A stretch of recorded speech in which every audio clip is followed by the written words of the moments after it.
दर्शकहरू नमस्कार, म प्रदीप बस्नेत। आज संविधान दिवस। संविधान जारी भएको आजको सन्दर्भमा देशमा सार्वजनिक विदासँगै यो संविधानको कार्यान्वयनका निम्ति, यो संविधानको स्वीकार्यका निम्ति आम रूपबाट यो संविधान दिवसलाई एउटा पर्व, एउटा हर्षका रूपमा मनाइएको छ, राष्ट्रिय दिवसका रूपमा पनि हेर्ने गरिएको छ। तर यो सँगै यो संविधान जारी हुँदै गर्दा वा संविधान लागू हुँदै गर्दा एउटा पक्षले यो संविधानले खास गरी सीमान्तकृत, विपन्न, आदिवासी, जनजाति, मधेसीहरूको चाहिँ मुद्दा नसमेटेकोले यो संविधान लाई उनीहरूले अस्वीकार गरेको र संविधान जारी भएको दिनलाई कालो दिवस, ब्ल्याकआउटका रूपमा पनि विगतदेखि उनीहरूले बनाउँदै आएका छन्। हामी आज यो संविधान दिवसमा यो संविधानको अवस्था, कार्यान्वयनको अवस्था र अहिलेको राजनीतिक विषयमा हामी कुराकानी गर्नेछौँ। आज मसँग डाक्टर पीताम्बर भण्डारी हुनुहुन्छ। उहाँ द्वन्द्व, शान्ति र विकास अध्ययनको प्रमुख हुनुहुन्छ त्रिभुवन विश्वविद्यालयमा र विभिन्न सञ्चार माध्यमहरूमा आफ्ना विचार प्रवाह गर्दै आउनुभएको छ। विभिन्न आलेख मार्फत उहाँले आफ्ना कुराहरू पनि राख्दै आउनुभएको छ। स्वागत छ यहाँलाई। धन्यवाद। संविधान दिवसको शुभकामना अथवा संविधान दिवसलाई एउटा चाहिँ पर्वका रूपमा एउटा समूह, एउटा पक्षले स्वीकार्दै गर्दा अर्को पक्षले यसलाई कालो दिवस भन्दै आएको छ। यस कारणले सुरुवात यसलाई कसरी गर्ने, तपाईँ र मैले शुभकामना आदान प्रदान गरेर मात्रै नपुग्ने रहेछ। समग्रमा यसले संविधान कार्यान्वयनको अवस्थामा अहिले संविधान कहाँ छ भनेर भन्दा तपाईँले के देख्नुहुन्छ? जस्तो संविधान जारी हुँदाको बखत जुन परिस्थिति थियो, त्यति बेला एउटा खुसियाली पनि थियो, अर्कोतिर एउटा आवेग र आक्रोश पनि थियो र सँगसँगै एउटा संशय पनि थियो। त्यति बेलाको परिस्थिति जस्तै त्यो संविधान जारी गर्ने घटकहरू संविधान सभा तत्कालीन अवस्थामा जो थिए, उनीहरूको शक्ति सम्बन्धको तुलनाको आधारमा हेर्दा आज त्यति बेलाको जस्तो जोखिम, त्यति बेला जस्तो चुनौती तात्कालिक रूपमा देखिएको थियो जुन थियो, आज त्यो प्रत्यक्ष रूपमा देखिएको छैन। तर अप्रत्यक्ष रूपमा शक्ति संरचना यति धेरै फेरबदल भएर आएको छ र यो संविधानको अन्तर्वस्तुमाथि, संविधानको मूल मर्ममाथि अथवा संविधानका केही धाराहरूमाथि असन्तुष्टि राख्ने समूहहरू देखिन थालेका छन्। कसैले भनेर देखिन थालेका छन्, दस्तावेजमा आफ्ना राजनीतिक दस्तावेजहरूमा राखेर, पार्टीका बैठकहरूबाट निर्णय गराएर, सरकारमा बसेरै पनि यो संविधानभित्रका केही धारा उपधाराका बारेमा आफ्ना चाहिँ रिजर्भेसनहरू छन् भनेर हिँडिरहेका छन् कतिपय शक्तिहरू, जो संविधान जारी गर्ने बेलामा पनि तत्कालीन संविधान सभामा थिए। कतिपय नयाँ उदाएका छन्, उनीहरू अझै अस्पष्ट छन् यो संविधानका बारेमा, यो संविधानका अन्तर्वस्तुहरूका बारेमा र कतापट्टि जाने भन्ने विषय भन्दा पनि प्रतिक्रियाबाट उब्जेको एउटा शक्ति जुन छ, त्यो शक्तिलाई सञ्चय गर्दै अगाडि बढेको देखिन्छ र यो संविधानप्रतिको उनीहरूको मूल आशय के हो, यो संविधानप्रतिका धाराका प्रतिहरूका उनीहरूका आशा के हुन् भनेर अहिलेसम्म पनि प्रस्फुटित नभएको सन्दर्भमा फेरि पनि यो संविधानमाथि अर्को चुनौती थपिएको छ। सँगसँगै अर्को चुनौती कहाँबाट पनि थपियो भन्दा संविधान कार्यान्वयनको जुन पक्ष थियो, संविधान कार्यान्वयनको हिसाबमा दलहरू, खास गरिकन यो संविधानलाई नै अङ्गीकार गरेर देशको विकासलाई अगाडि बढाउन सकिन्छ भनेर प्रण गरेका दलहरूको बीचको अन्योलता र उनीहरू यो संविधानको धाराभित्र बसेर भन्दा पनि कहीँ न कतै आफ्नो राजनैतिक चेष्टा र राजनैतिक उपस्थितिलाई बलियो बनाउनेतिर अगाडि बढ्दाखेरि कार्यान्वयन पक्ष फितलो देखिएको कारणले यसमाथि थप चुनौती देखिएको छ। जसले यो संविधानप्रति असहमति जनाए, असन्तुष्टि राखिरहेका छन्, उनीहरूले के भनिरहेका छन् भने यो संविधान यद्यपि यसले प्रस्तावनामा समाजवाद उन्मुख भन्यो, तर यो संविधानको चाहिने पृष्ठभूमि कुनै वाद, राजनीतिक दर्शनका आधारमा नभएर स्पष्ट राजनीतिक लेनदेनका आधारमा तयार भएको सम्झौता भएको कारणले यसले परिवर्तनको चाहिने एजेन्डालाई सम्बोधन गर्दैन, यसले यो संविधानले सबै नेपालीलाई जोड्दैन, त्यसकारणले यसलाई अस्वीकार गर्नुपर्छ भन्ने उनीहरूको तर्क छ। यो तर्कसँग तपाईँको सहमति असहमति के छ? अब यहाँनिर कस्तो देखिन्छ भन्दा संविधानको अहिले हामीले हेऱ्यौँ भने यसको मूल मर्म भनेको यसले के गरेको हो भन्दा अरू त्यहाँभित्र लेखिएका विभिन्न शब्दावलीहरू जसरी जोडिएको छ, त्यति बेला ती शब्दहरू हरेक दलले आफ्नो अस्तित्व रक्षा गर्नका निमित्त, एउटा तत्कालीन नेकपा माओवादी विद्रोहबाट आएको होइन, तत्कालीन नेपाली कङ्ग्रेस र नेकपा एमाले राज संस्था छोडेर आएको है, ती ठुला शक्तिहरू जो थिए, अनि तत्कालीन मधेसवादी दलहरू जसले सङ्घीयताको बीजारोपण नै हाम्रो प्रयासबाट भएको भन्ने उनीहरूको मान्यता विकसित भएको अवस्थामा, त्यो अवस्थामा सबैलाई एक प्रकारको त्यहाँभित्र अट्ने जसलाई हामी एक प्रकृतिले द्वन्द्व पछिको स्थितिमा पोलिटिकल अकोमोडेसनको कुरा गर्छौँ है। त्यो पोलिटिकल्ली अकोमोडेट गर्ने सन्दर्भमा केही शब्दावली राखिएका छन्, तर सारमा यो शब्द यो संविधानको अन्तर्वस्तु एउटै कुरा के हो भन्दा अब फेरि पनि कोही मानिस जन्मैदेखि शासन सत्ताको पगरी नगुथोस् उसले त्यहाँ जाने बेलामा। यसमा त कसैको दुई मत छैन। हरेक अधिकारहरू, स्वतन्त्रताको कुराहरू, राजनीतिक रूपमा चाहिँ मत हाल्न पाउने र निर्वाचित हुन पाउने अधिकारको कुरा, आर्थिक गतिविधि सञ्चालन गर्न पाउने कुरा, अभिव्यक्ति स्वतन्त्रताका कुराहरू है, र बहुसांस्कृतिक पक्षको वकालत गर्ने कुरामा, त्यसको अवलम्बन गर्ने कुरामा त यसको त सारवस्तु त त्यही नै हो नि। र जो पिछडिएको छ उसको चाहिँ स्वाभाविक ढङ्गले राज्यमा प्रतिनिधित्व हुने कुरा, योभन्दा फरक अरू केही पनि छैन। मात्रै कहाँनिर केही समूहहरू अथवा केही राजनीतिक दलहरूले अहिले पनि असहमति राखेको कहाँनिर हो भन्दा प्रत्यक्ष रूपमा शासकीय जुन खालको संरचना छ त्यो शासकीय संरचनामा आफ्नो मात्रै, अरूको होइन, आफ्नो प्रतिनिधि जनसङ्ख्या कति छ त्यसमा अहिलेसम्म वकालत गरिएको छैन, तर आफ्नो मात्रै शासकीय संरचनामा उपस्थिति भइराखोस्, त्यो कुरा त फेरि प्रजातान्त्रिक होइन, त्यो कुरा त फेरि लोकतान्त्रिक होइन।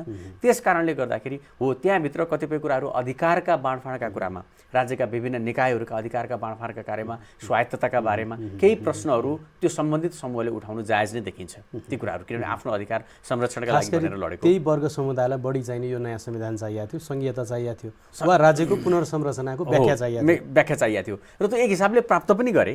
तर त्यहाँभित्र के भयो भन्दा यो नेपालको संरचना, हाम्रो जनसाङ्ख्यिक बनोट र भौगोलिक बनोट दुवैलाई हेर्नु पर्यो।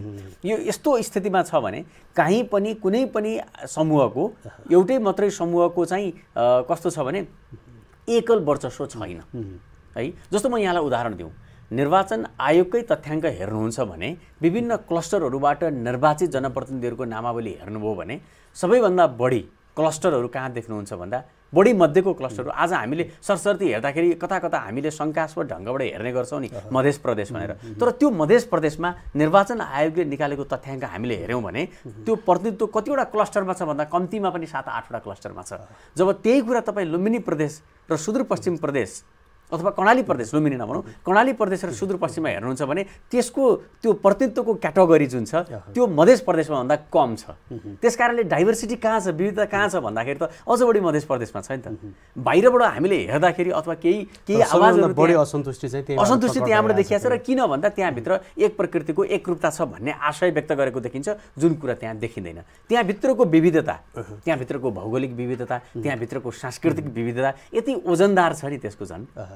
त्यसैले त्यो विविधतालाई संरक्षण गर्न कुनै एउटा पक्षले असन्तुष्टि देखाउनेमा सबैभन्दा बढी मधेस, दलित जनजाति र पछाडि पारिएको भनिएको, जसले चाहिँ लामो समयसम्म राज्यसँग, सिंहदरबारसँग, केन्द्रीकृत शासन व्यवस्थासँग एउटा आफ्नो अधिकार खोजिरहेको थियो। त्यो समूह हाम्रो यो संविधान भएन भनेर आन्दोलित भयो, असन्तुष्टि जनायो। अर्को समूह असन्तुष्टि थियो अथवा त्यो त हुने नै भयो, जो लामो समयसम्म यो राजकाजमा नेतृत्वकर्ता थियो, यसले गणतन्त्र संस्थागत गर्दै थियो, केन्द्रीकृत राज्य व्यवस्थालाई चाहिँ संघीयतामा लैजाँदै थियो। त्यो भनेको पूर्व चाहिँ नै राज संस्था, राजावादी समूह, त्यो जसले सर्वोत्कृष्ट भन्यो, एमाले भन्यो, काङ्ग्रेसले भन्यो, माओवादी लगायतले भन्यो, उनीहरू त कुनै न कुनै रूपमा यो चाहिँ नि मेन स्ट्रिममै थिए हो। तर समस्या फेरि कहाँ आइदियो भन्दा यो संविधान लागू भएपछि सबैभन्दा बढी समस्या फेरि तिनै दलहरूमा आयो।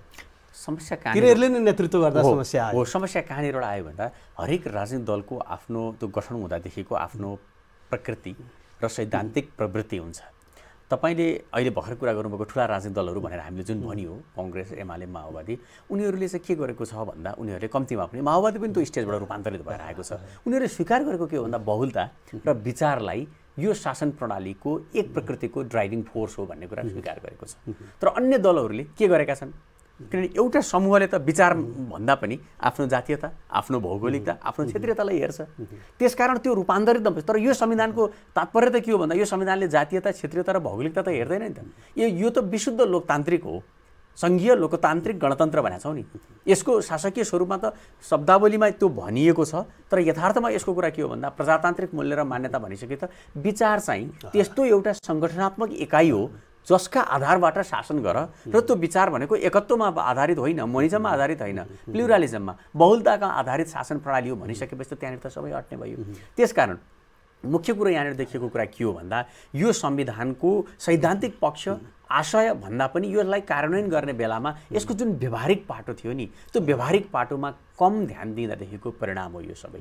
म तपाईँलाई यहाँ आग्रह गरौँ, एउटा स्थानीय निकायमा गाउँपालिका प्रमुख र उपप्रमुख महिला र पुरुष दुईटा हुनुपर्ने, हरेक वार्डमा कम्तीमा पनि 2वटा दलित सदस्य हुनुपर्ने, दुईटा महिला हुनुपर्ने, एकजना दलित हुनुपर्ने, यस्तो प्रकृतिको संविधानमा हामीले कहीँ खाली छैन भनेर भ्याकेन्ट राखेका छौँ, कहीँ 2टा फरक पार्टीबाट गएको भनेर मेयर उपमेयर दुवै पुरुषको छ। यो त संविधानले परिकल्पना गरेको त थिएन।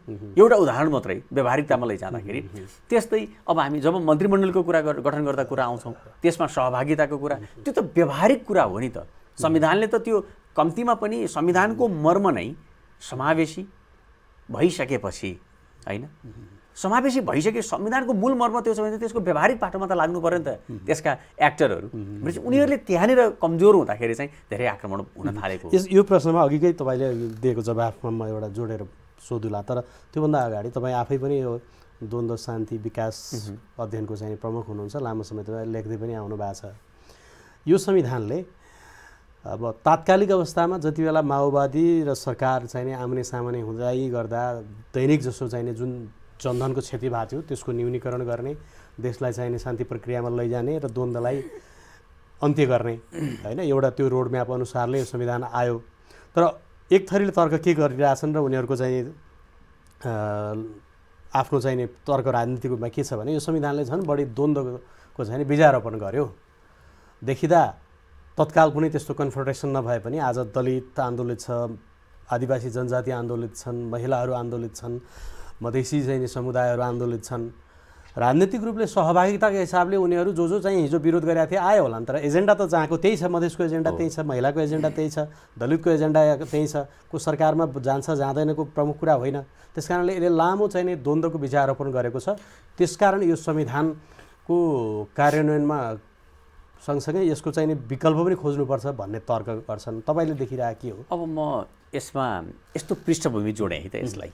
यो अहिलेको अवस्थामा हामीले आकलन गरेको एउटा परिस्थिति छ, यसलाई पृष्ठभूमिबाट हेरौँ। नेपालमा यो संविधान बनाउनुभन्दा अगाडिको अभ्यास कस्तो अभ्यासबाट सिर्जित थियो भन्दा राजनैतिक द्वन्द्वलाई समाधान गरेर त्यसपछि यो संविधान एउटा राजनीतिक शक्तिहरूको बीचको सहमतिको दस्तावेज, आफ्ना केही कुराहरू छोड्ने र केही कुराहरू अकोमोडेट गरेर लाने भन्ने त्यसबाट आयो। यो संविधान बन्ने बेलाको पृष्ठभूमि हेर्नुहोस् त, पहिलो संविधान सभाको निर्वाचन र दोस्रो संविधान सभाको निर्वाचन हुँदाखेरि कस्ता मुद्दाहरूले प्राथमिकता पाए र कस्तो प्रकृतिको आन्दोलन जन्म्यो। पहिलो संविधान सभामा आउँदै गर्दाखेरि मुद्दा कस्तो थियो? पूर्णतया राजनीतिक मुद्दा है। 64 सालको निर्वाचन भयो, 63 सालको विस्तृत शान्ति सम्झौता जुन मङ्सिर 5 गते भयो त्यहाँसम्म आइपुग्दाखेरि हाम्रो मुद्दा विशुद्ध नेपालमा धेरै मुद्दाहरू राजनीतिक थियो।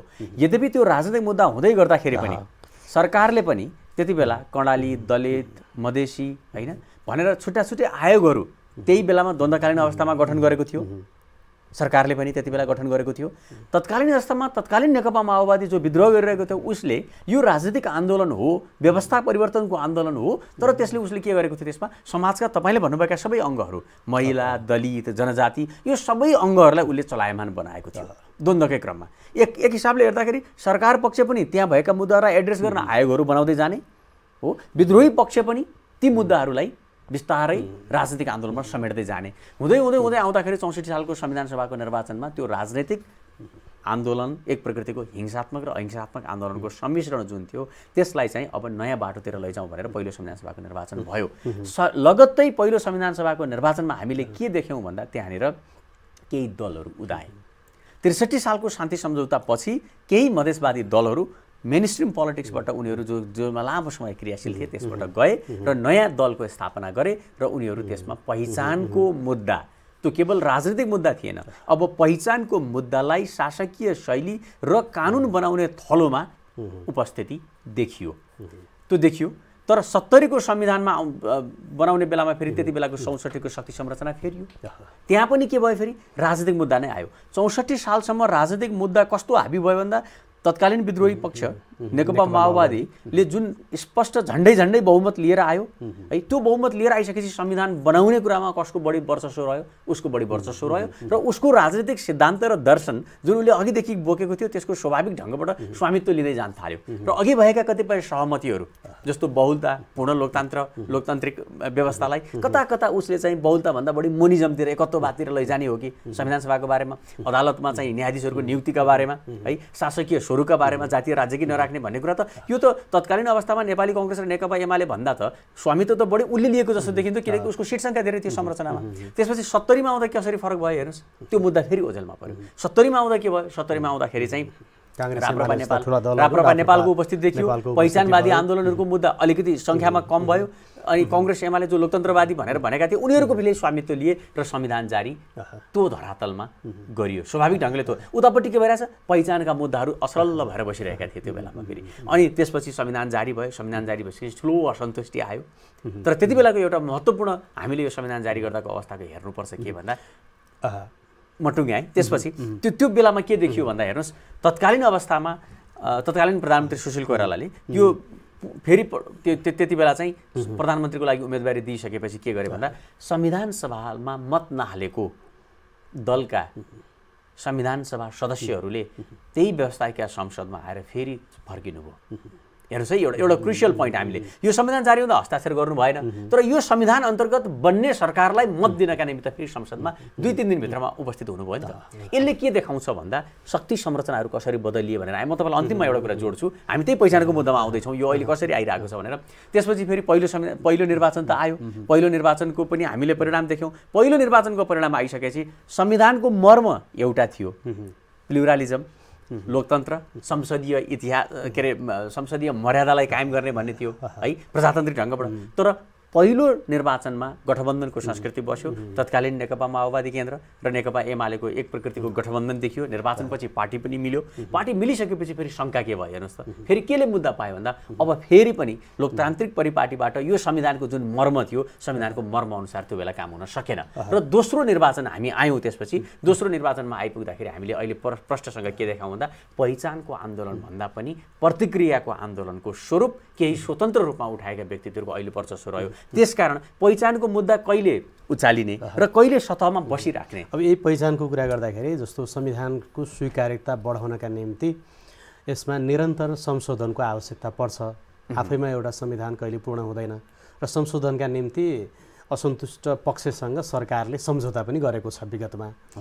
र संविधान संशोधन भएका थुप्रै त्यस्ता दृष्टान्तहरू छन्। तर हामी कहाँ त्यो संविधान संशोधनको मुद्दालाई व्यवस्था गरियो, जसको चाहिँ नि असन्तुष्टि छ भनिएको छ। तपाईँ अहिले भर्खरै विराटनगरबाट आउँदै हुनुहुन्छ, जुन चाहिँ 1 नम्बर प्रदेश पहिलो कार्यकालमा आफ्नो नाम दिनै नसकेर त्यसको पहिलो कार्यकाल सक्यो, दोस्रो चाहिँ कार्यकालमा लाएर उसले चाहिँ नाम दियो, त्यो नाम पनि अहिले चाहिँ सर्वस्वीकार्य भएको छैन। त्यत्रो आन्दोलन त्यहाँ चलिराखेको छ। भनेको यो संविधानका डिफल्टहरू, यो संविधानले सिर्जना गरेका समस्याहरू काहीँ न काहीँ त छन् भन्ने कुरा त यहीँबाट देखिरहेछ। यो संशोधनका निम्ति राजनीतिक दलहरू किन तयार भएनन्? जस्तो म यहाँ आइपुगेँ है हजुरसँग, संविधान संशोधन केमा गर्ने, कुन मुद्दामा गर्ने, संविधान संशोधन यो धारामा गर्ने अथवा यो कुराको हामी माग गर्छौँ भनेर अहिले मूल मुद्दाहरू है आएको देखिँदैन, अहिलेसम्म पनि देखिँदैन। यावत कुराहरू उठिरहेका छन्, यदाकदा सुनिन्छन् पनि, तर त्यसलाई यो मुद्दामा संविधान संशोधन आवश्यक छ भनेर पहिचानवादी मुद्दाको संविधान संशोधनको मुद्दा भन्दा पनि निर्वाचन प्रणालीको संशोधनको मुद्दाले अहिले प्राथमिकता पाइरहेको छ। किनकि त्यसको मुद्दा ठुला दलहरूले बोक्न थालिसकेका छन्। तर अहिले तपाईँले जुन कोशी प्रदेशको कुरा गरिरहनु भएको छ, त्यसमा चाहिँ यो संविधानले चाहिँ नामाकरण गर्न त उसैलाई जिम्मा दिएको छ। संविधानले त केही पनि रोकेको, प्रदेशसभालाई अधिकार दिएको छ, रोकेको छैन यसलाई त होइन। तर त्यहाँनिर के भयो भन्दा आन्तरिक रूपमा फेरि त्यहाँको शक्ति सन्तुलन, त्यहाँ पनि हरेक त्यो दलहरूभित्र पनि पहिचानवादी नेतृत्व गर्ने मुद्दा बोक्ने मान्यज्यूहरू त हुनुहुन्छ नि, सांसदज्यूहरू त हुनुहुन्छ नि। मैले यहीँनिर भने एउटा कुरा, यो संविधानको मर्म र परिकल्पना के हो भने यो संविधानले शासकीय शैली र प्रतिनिधिमूलक संस्थामा प्रजातान्त्रिक शैलीलाई आचरण गर्दाखेरि जातीयतालाई त्यसको अर्गनाइजिङ युनिट, जुन खालको सङ्गठित गर्ने एकाइ हो नि, त्यसलाई जातीयता र त्यो पहिचानलाई मान्दैन। त्यसले फेरि विचार समूहलाई नै मान्छ। त्यो विचारमा आधारित दलहरू छन् त्यहाँनिर। त्यसकारण हामीले यो संविधानको मूल मर्मलाई, यसले नेपालको संविधानले हामी सबैलाई सञ्चालित हुने एकाइ के मानेको छ, जातीयता, पहिचान भूगोल क्षेत्र मानेको छ कि विचार मानेको छ? है हामीले सुरुमै व्याख्या गऱ्यौँ समाजवाद उन्मुख भनेका छौँ। अझ बढी त्यहाँ पृष्ठभूमिमा त्यसलाई राम्रोसँग अध्ययन गर्ने हो भने यो संविधानको अन्तर्वस्तु खास केमा छ नि लोकतान्त्रिक समाजवाद उन्मुख, लोकतन्त्रमा आधारित समाजवाद उन्मुख भनेको छ। समाजवाद उन्मुख मात्रै भनेको छैन, यहीँभित्र पनि दलहरू कहिलेकाहीँ समृद्ध बनाउने काममा अघि तपाईँले एउटा प्रश्न पनि उठाउनु भएको थियो। यसका चुनौतीहरूमध्ये राजनीतिक चुनौतीमा खास गरी संवैधानिक प्रक्रियाबाट जानुपर्नेमा दलहरूले आफ्नो अनुकूलतामा यो संविधान व्याख्या गर्ने परिपाटी बन्यो भनेर जे भन्नुभयो त्यो भनेको खास गरी प्रमुख दलहरू हुन् यसका एक्टरहरूमा त हो कांग्रेस, एमाले, माओवादी। यो संविधानको स्वीकार्यता बढाउने र यसलाई समृद्ध बनाउने काममा राजनीतिक रूपले उहाँहरूले गरिरहेको डिफल्टहरू के हुन्? जस्तो म एउटा यहाँले हो जस्तो मन्त्री परिषदको गठन प्रक्रियामा यो हामीले जुन खालको समावेशिताको कुरा छौँ त्यसको चित्र कस्तो देखाउँछौँ, आशयको चित्र कस्तो देखाउँछौँ? किनभने धेरैजसो मुद्दाहरू सतहबाट उद्वेलित हुने गरेका छन् अन्तर्वस्तुमा नगएर। र अहिलेको जस्तो यो जुन आम सञ्चारको यति सजिलो पहुँच र सामाजिक सञ्जालको यति सजिलो पहुँच छ त्यसमा यथार्थभन्दा पनि बाहिर मान्छेले चाँडो के कुरा टिप्छ भन्दा प्रतिक्रिया टिप्छ र प्रतिक्रिया दिने बानी परेको छ। एउटा उदाहरण है, निरन्तर रूपमा मन्त्री परिषदभित्र मन्त्रीमण्डलभित्र हुने फेरबदल। अर्को, प्रजातन्त्रमा सरकारहरू फेरिनु ठुलो कुरा होइन, यो प्रणालीमा व्यवस्थाको अस्थिरताको अर्को चुनौती हुन्छ। हेर्नुहोस् धेरै देशहरू व्यवस्थाको अस्थिरताको चुनौतीको शिकार भएका छन्, तर नेपालमा सरकार परिवर्तन हुनलाई त्यति ठुलो चिन्ताको विषय मान्नु पर्दैन हामीले है। तर हामी त्यसैमा बढी चिन्ता गरिरहेछौँ कि एउटा पाटो त्यहाँनिर छ। किन भयो त? अहिले हजुरले भनेको सामान्य रूपमा यो संविधानले परिकल्पना नै नगरेको विषय पनि यो संविधानमाथिको चाहिँ अलिकति शङ्का गर्ने ठाउँ हो भन्ने भाष्य कसरी निर्माण भयो? त्यो भाष्य निर्माण गर्ने त दलहरूले नै हो नि। त्यो दलहरूले कस्तो निर्माण गर्थे भन्दा एउटा त्यो भयो। अर्को कुरा हेर्नुहोस्, हामी कहाँ धेरै संस्थाहरू छन्। राष्ट्रपति एउटा संस्था हो, उपराष्ट्रपति अर्को संस्था हो, पालिकाहरू संस्थाहरू हुन् है, विभिन्न नगरपालिका गाउँपालिका सबै संस्थाहरू हुन्। ती संस्थाहरूले डेलिभरी गर्ने बेलामा आफ्नो शासकीय शैली अन्तर्गत काम गर्ने बेलामा के साँच्चीकै यो संविधानको अन्तर्वस्तुभित्र बसेर गरेका छन् कि छैनन्? के सबै पालिकाहरूले पालिका सभा समयमा सम्पन्न गरेका छन्? गरेका छैनन्। त्यो नगरिसकेपछि त्यहाँभित्रको सानो अक्षमता कहाँ गएर जोडियो? संविधानको सफलता र असफलतासँग गएर जोडियो है, त्यहाँसँग गएर जोडियो। सामान्य रूपमा मन्त्री र प्रधानमन्त्रीहरूले दिएका अभिव्यक्तिहरू कहाँ गएर जोडिन थाल्यो? संविधानको सफलता र असफलताको व्याख्यासँग गएर जोडिन थाल्यो। राष्ट्रपति कार्यालयले राजनीतिक सल्लाहकार राख्छ, आर्थिक सल्लाहकार राख्छ, विदेश मामिला सल्लाहकार राख्छ, जुन कुरा फेरि हामीले सांस्कृतिक भनेका छौँ। अनि त्यो कुरा त्यो राखिसकेपछि त्यसको चर्चा परिचर्चा हुन्छ, त्यो कहाँ गएर जोडियो? संविधानको सफलता र असफलतासँग गएर जोडियो। त्यस कारणले गर्दाखेरि हामीले यो जुन संविधानको अन्तर्वस्तुसँग परिकल्पना नै नभएका घटनाहरू संविधान यति चाहिँ लोकतान्त्रिक विधिभित्र बसेर बनेको भनिएको छ, त्यसको चाहिँ व्यवहारिक पाटो कमजोर गराउँदै जाँदाखेरि चाहिँ हामीले त्यसको प्रहार बढी यो संविधानमाथि प्रहार खेप्नु परेको छ। सँगसँगै राजनीतिक दलहरू पनि यो संविधानले परिकल्पना गरेको वा यो संविधानले जे पुनर्संरचना गरेको छ व्यवस्था, यहाँले भने जस्तो पालिका, प्रदेश र केन्द्र, राजनीतिक रूपले आफूलाई पनि पुनर्संरचना गरेर त्यस किसिमका संरचनाहरूमा लैजानु पर्थ्यो, त्यो पनि ढिलो गरे उनीहरूले। त्यो एकदमै ढिलो गरे। एउटा कुरा त्यो ढिलो गरे होइन। अर्को कुरा के गर्न थालियो भन्दा स्थानीय निकायहरू भनेको, स्थानीय सरकारहरू भनेको यसको सक्सेस स्टोरी जति छ नि त्यो कतैबाट पनि ल्याउन थालिएन कि। कोभिडको एउटा परिकल्पना गरौँ त, कोभिडको बेलामा स्थानीय सरकार नभएको भए नेपालको परिस्थिति अझ कस्तो हुन्थ्यो होला? अझ अर्को भाषिकी निर्माण भयो भने अब बरु यो प्रदेशको काम भएन, सङ्घीयताको काम भएन भने आर्थिक भार यसले चाहिँ भार बढायो भन्न थाल्यो होइन। त्यो चाहिँ नि जबरजस्त आउन थाल्यो, यो संविधानलाई फेल गर्ने दिशातिर लैजान्छ। यस्तो छ, यहाँले सुरुमा भन्नुभएको थियो संविधानको संशोधन अथवा यो संविधान नै नमान्ने, दुईटा कुरा न अहिले बढी चर्चामा आउने हो होइन। अब यो एउटा पाटो त यो भयो। अझ मैले यहाँलाई भने अझ अर्को न्यायालयबाट हुने फैसला समेत यो संविधानको सफलता र असफलतासँग जोड्न थालिएको छ होइन, अर्को पाटो। र अघि भन्दै हुन्थ्यो हजुरले दलहरूले आफ्ना संरचनाहरू यो अनुसारको गराउन सकेनन् है। स्थानीय निकाय अब प्रदेशको अस्तित्व र औचित्यका बारेमा प्रश्न गर्न थालेको छ। किन भन्दा जसरी एउटा केन्द्रमा सरकार छ, प्रदेश त्यस्तै सरकारहरू स्रोतहरू थियो, त्यहाँभित्र त्यो संरचनागत रूपमा उसले काम गर्न नसकिसकेपछि प्रदेशले गर्नुपर्ने कामहरू के थियो? प्रदेश संरचनाले पालिकासँग कसरी समन्वय गर्ने हो? यो कस्तो भयो भन्दा समन्वयकारी भूमिका गर्ने हो कि बिचौलियाको भूमिका गर्ने हो? बिचौलियाको भूमिकामा आफ्नो अस्तित्व र नाफा खोजिन्छ, समन्वयकारी भूमिकामा आफ्नो तटस्थ उपस्थिति रहेर विकासको प्रक्रियालाई अगाडि बढाइन्छ। तर हरेक प्रदेशले गर्नुपर्ने के थियो भने त समन्वयकारी भूमिका खेल्नुपर्ने थियो नि त। हो, हामी कहाँ केही संवैधानिक अझै पनि संविधानको अनुसूची 8 र 9 मा कतिपय कुराहरू बाजिएको छ कसले के काम गर्ने भन्ने विषयमा। जस्तो अहिले चलिरहेको शिक्षक आन्दोलन, शिक्षक महासङ्घको आन्दोलन पनि पालिकालाई कति अधिकार दिने हो। हिजोसम्म एउटा हेड सरको स्कुलमा कति मर्यादा हुन्थ्यो, एउटा शिक्षकको कति मर्यादा हुन्थ्यो। अब एउटा दलबाट प्रतिनिधित्व गरेर निर्वाचित भएको वडा अध्यक्षले अथवा गाउँपालिका प्रमुखले, नगरपालिका प्रमुखले उहाँलाई नियन्त्रणमा राख्ने कुरा त त्यो चाहिँ के हो भन्दा हाम्रो सामाजिक बनोट र सामाजिक परिवेशले त्यसलाई स्वीकार्न नसकेको स्थिति हो नि त। खासै ठुलो कुरा त थिएन। ऊ त जनप्रतिनिधि नमान्नुपर्ने केही पनि छैन नि। राजनीति गरेर आएको, जनताले चुनेर आएको। तर के भयो भन्दा त्यहाँनिर एउटा प्रकृतिको हामी त्यसमा अभ्यस्त हुन सकेनौँ, नयाँ कुरालाई स्वीकार गर्न सक्ने बानी हामीसँग परिसकेका छैन र त्यहाँभित्र बढी राजनीतिकरण हुन्छ कि है। मूल रूपमा राजनीतिक दलहरूले चलाउनु पर्ने प्रशिक्षणहरू त्यतातिर थियो। कसरी संस्थागत गर्ने, पालिका स्तरीय प्रादेशिक स्तरीय उसमा लगाएर संरचनामा लगाएर बलियो बनाउनु पर्ने थियो। त्यो काम कति गरे भने त्यो काम गर्नै सकेनन्। जस्तो एउटा प्रदेशले आफ्नो प्रदेश अन्तर्गत वैदेशिक रोजगारमा गएका मानिसहरूलाई कसरी फर्काउने र उनीहरूलाई प्रदेशभित्र कसरी चाहिँ अलिकति बढी नेपालमै बस्नु मिल्ने गरी कानुन बनाउने कुरा त उनीहरूलाई अधिकार त छ होला नि त। एउटा गाउँपालिकाले आफ्नो स्थानीय स्तरमा भएका कति खर्च भएको छ, कति प्रशासनिक खर्चमा जान्छ हेर्नुहोस् त त्यसको। अनि एउटा गाउँपालिकाभित्र मेरो गाउँपालिकामा कति मान्छे वैदेशिक रोजगारीमा गएका छन्, उनीहरूको त्यहाँको आम्दानीको स्तर के छ र हाम्रो आम्दानीको स्तर के छ, उनीहरूलाई यहाँ फर्काउन सके कम्तीमा 100 जना मात्रै मान्छेलाई फर्काइएर गर्न सकिने त्यो इनोभेटिभ कामै नगर्ने। सत्ता र सरकार सञ्चालन भनेको त एउटा त्यसको सृजनशीलता पनि हो नि। सरकार सञ्चालन गर्ने कुरा त सृजनशीलताको कुरा हो नि त। यो कुरामा प्रमुख राजनीतिक दलहरूको चाहिँ भूमिका कस्तो भयो? जस्तो अस्ति केही दिन अगाडि एकजना नेपाली कङ्ग्रेसका नेता यहाँ आउनुभएको थियो। उहाँ हामीसँग चाहिँ भेटे लगत्तै उहाँमा एउटा आक्रोश थियो। अनौपचारिक कुराकानी गर्दा गर्दै उहाँ यति आक्रोशित हुनुहुन्थ्यो सिंहदरबारसँग। सिंहदरबार प्रवेश मतलब गएर आउनु भएको रहेछ। पहिलेको सिंहदरबार र अहिलेको सिंहदरबार उस्तै छ है। अब प्रचण्डको राजनीतिक प्रतिवेदन आएको थियो माओवादी केन्द्रीय कमिटी बैठक पछाडि, केही समय पछाडि, 1-2 महिना पछाडि आएको थियो।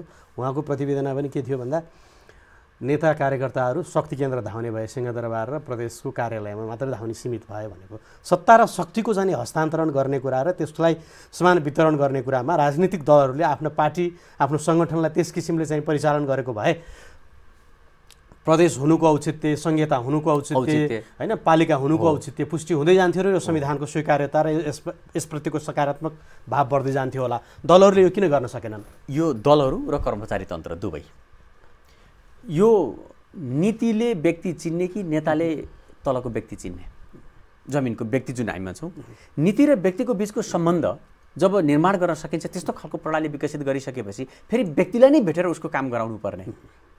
यसको एकदमै सजिलो उदाहरण भनेको कर्मचारीको सरुवा बढुवा हेर्नुहोस् त। एउटा सिस्टम डेभलप भइसकेपछि त्यो सरुवा बढुवाको लागि एउटा कर्मचारीले आफ्नो नेतालाई भेट्न जानुपर्ने स्थिति अन्त्य भयो भने हैन, एउटा साना किसानले आफ्नो चाहिँ सानो फार्ममा के सुविधा पाउने भन्ने कुरा चाहिँ सम्बन्धित क्षेत्रको नेतालाई भेटेर सिंहदरबारसम्म आउनुपर्ने हैन। यो त फेरि पनि त्यहाँ नीति त छ नि त, हाम्रो नीति। त्यो नीति तलसम्म किन पुगेन, किन चिन्न सकेन? कतिपय नीतिहरू गाउँपालिकाले बनाएका छन् अहिले आफ्नै सरकार सञ्चालन गर्ने क्रममा। त्यो नीतिसँग फेरि त्यो नीति चिन्ने खालको अरू समन्वयकारी कार्यक्रमहरू त लिएर गइएन नि त। फेरि नेता नभइकन त्यो नीतिमा पुग्न सकिँदैन भन्ने आशय निर्माण भयो नि जुन।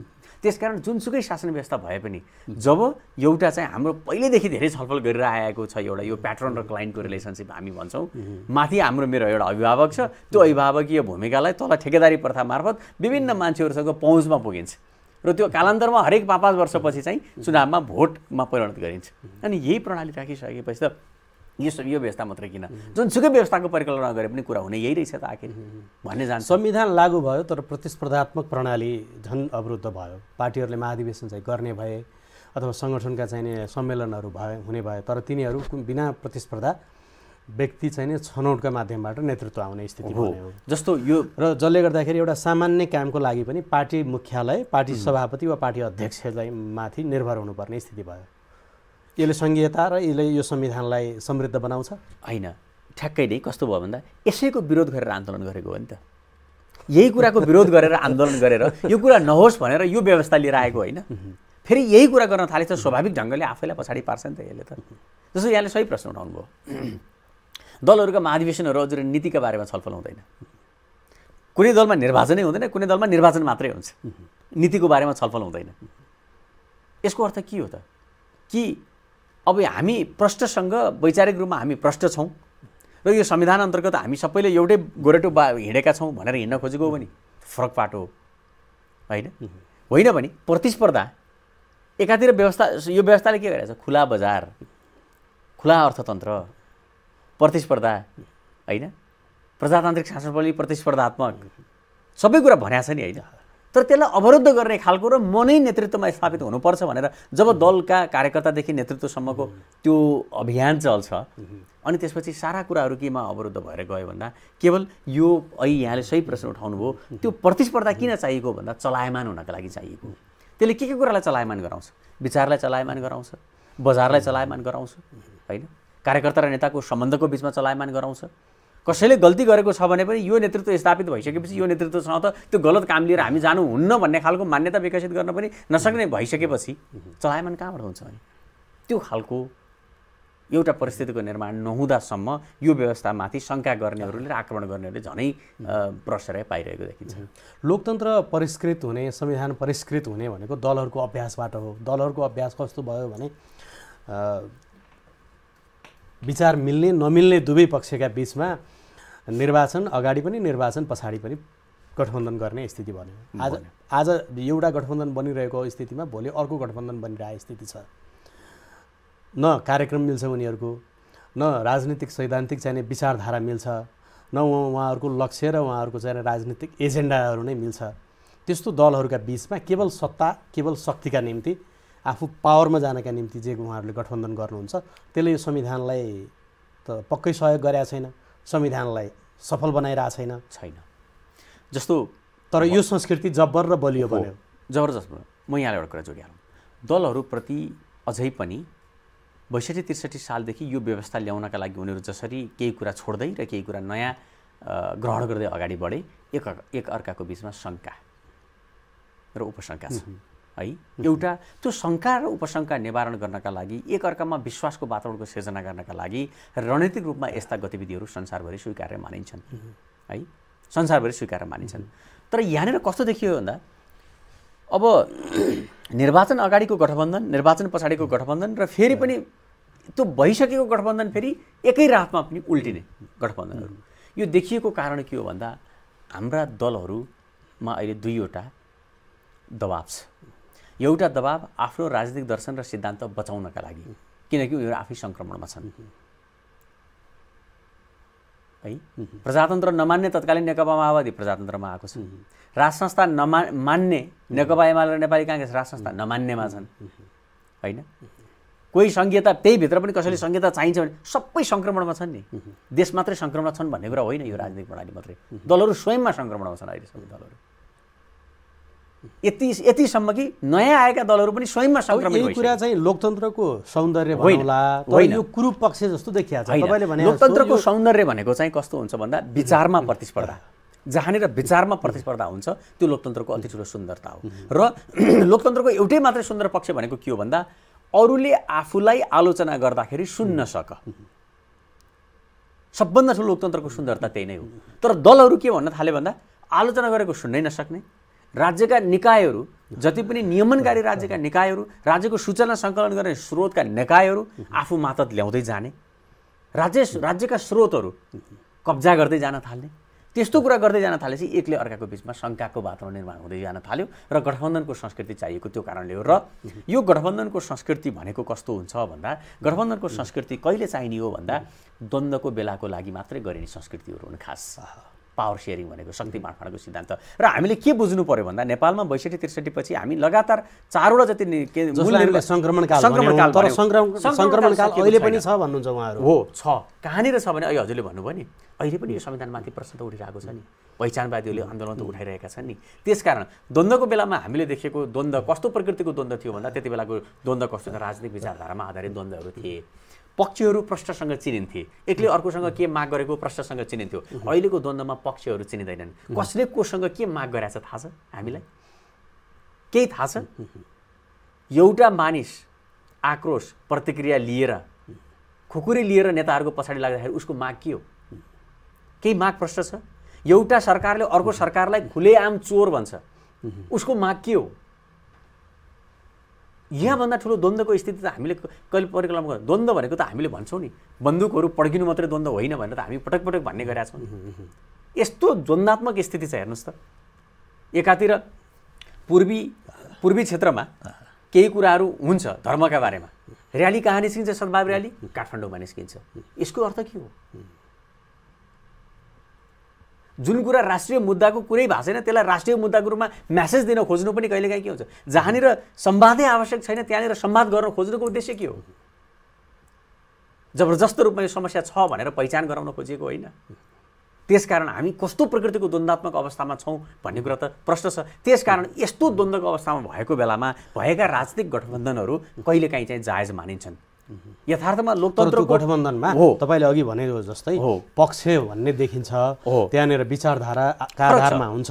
अहिलेकै गठबन्धन हेर्ने हो भने राजा चाहिन्छ भन्ने र राजा चाहिँदैन भन्नेको बिचमा गठबन्धन छ। संहिता चाहिन्छ र संहिता चाहिँदैन भन्नेको बिचमा गठबन्धन छ। यो कस्तो गठबन्धन? यो गठबन्धन नै यो संविधानको चुनौती होइन हो। मैले के भने यहाँलाई यो संविधान बन्नुभन्दा अगाडिको जुन संशय थियो, संविधान बनिसक्दा पनि संशय कायम छ।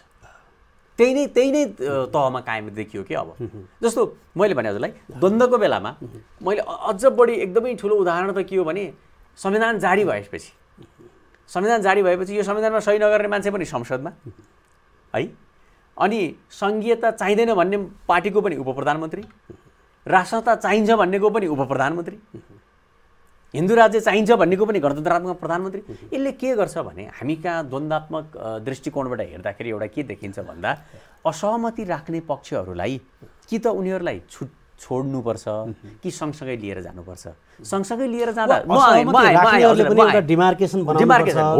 गणतन्त्रात्मक संविधानको उपराष्ट्रपति बन्न अथवा मन्त्री बन्नलाई चाहिँ मरिहत्ते गर्नु हुँदैन होइन। म आएँ त्यसमा, त्यो उहाँहरूले सोच्ने पाटो भयो। तर मूल यो संविधानलाई अगाडि लैजान्छु भन्ने पक्षले के सम्झिन्छ भने उसले के सोच्छ भन्दा दुईटा पाटो छ। हेर्नु, संसारभरिको नियम छ, असहमति राख्ने, असन्तुष्टि प्रकट गर्ने यो व्यवस्थाप्रति अथवा जुनसुकै नयाँ परिवर्तनप्रतिलाई दुईटा आधारले उनीहरूलाई एकपल्ट सम्बोधन गरिन्छ।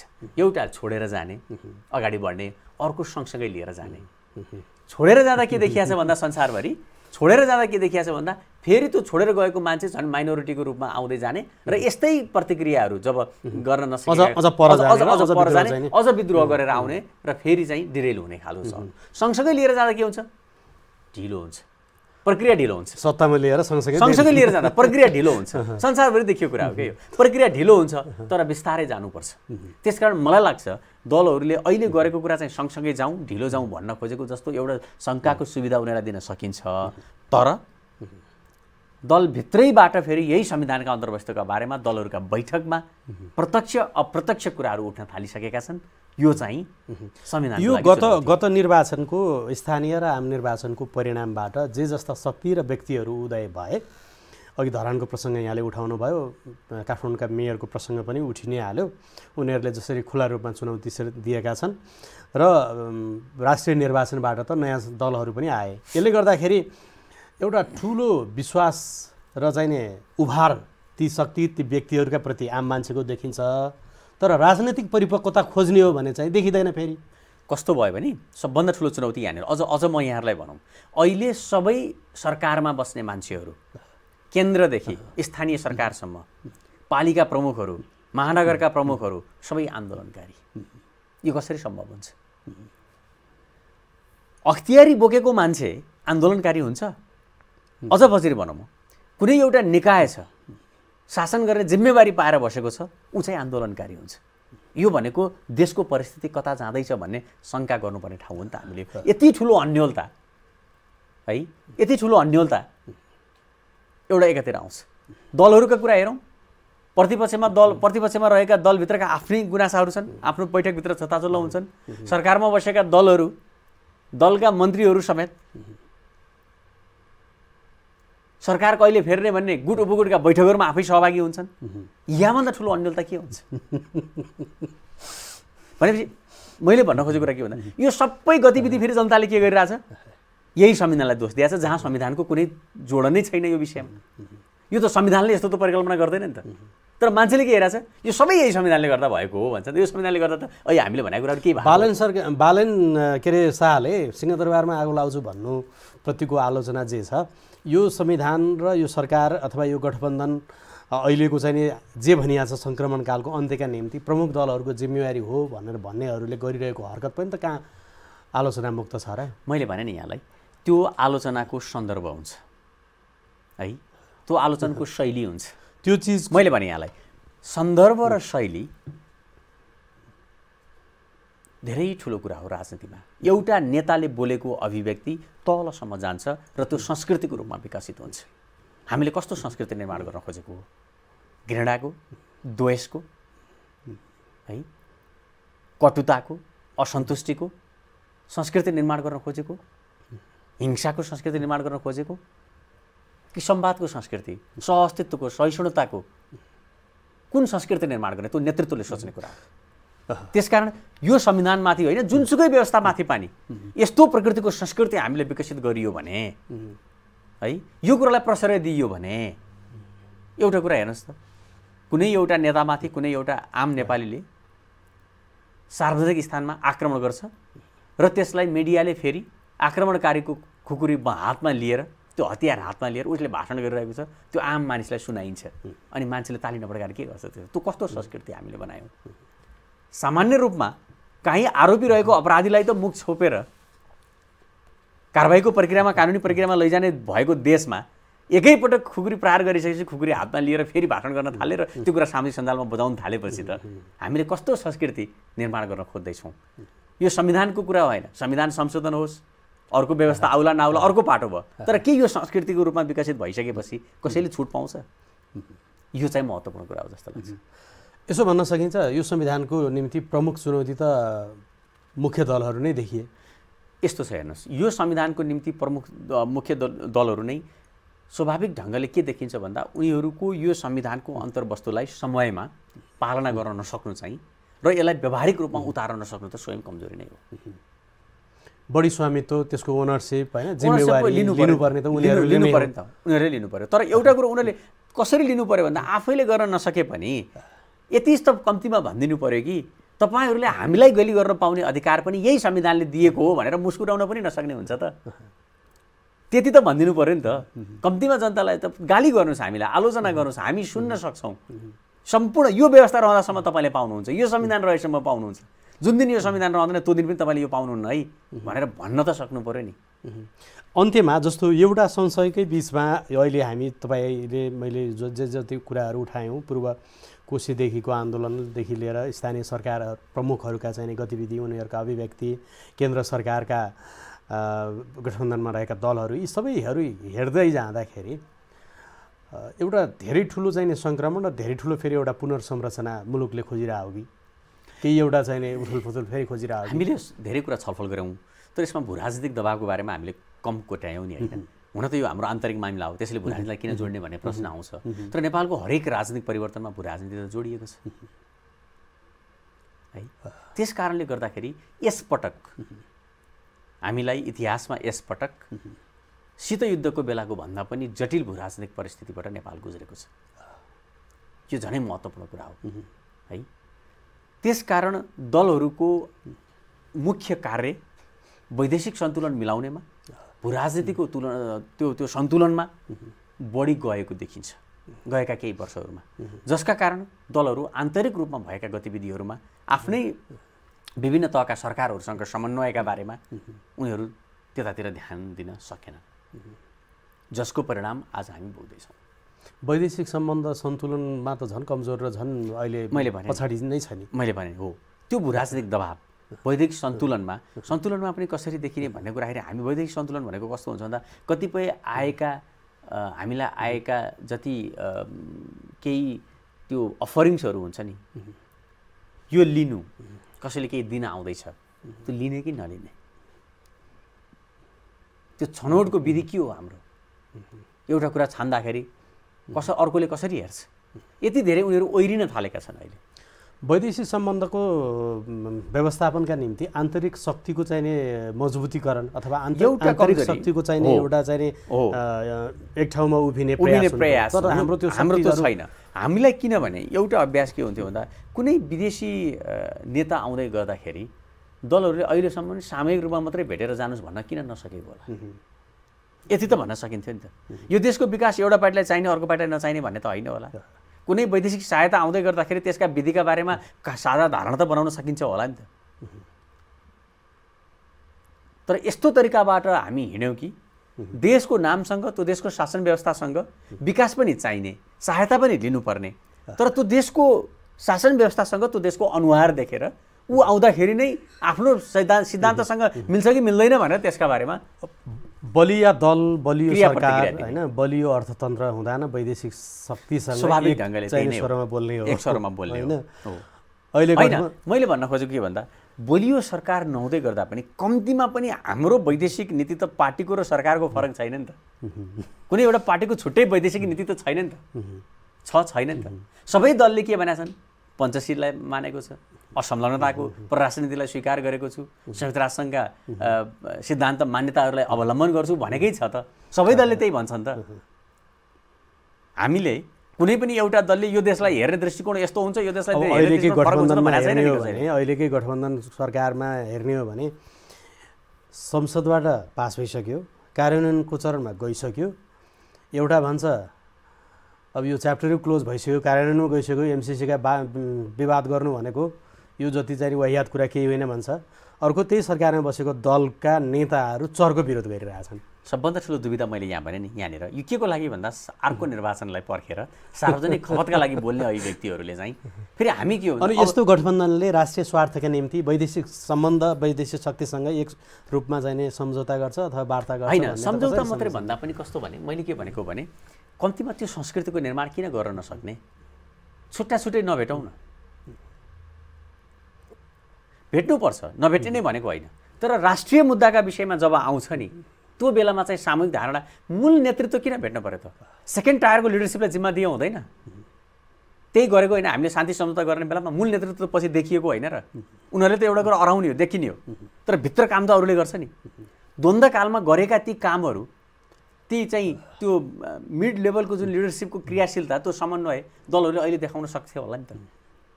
त्यो पाटो चाहिँ एक प्रकारको समन्वय चाहिँ आवश्यक देखिन्छ। त्यो केवल सत्ताको निर्माण र विनिर्माणको बेला मात्रै नदेखियोस् भन्ने कुरा मात्रै हो। आशा गरौँ त्यस्तो। हस् हस्, धन्यवाद यहाँलाई समयका लागि। हस्, नमस्कार।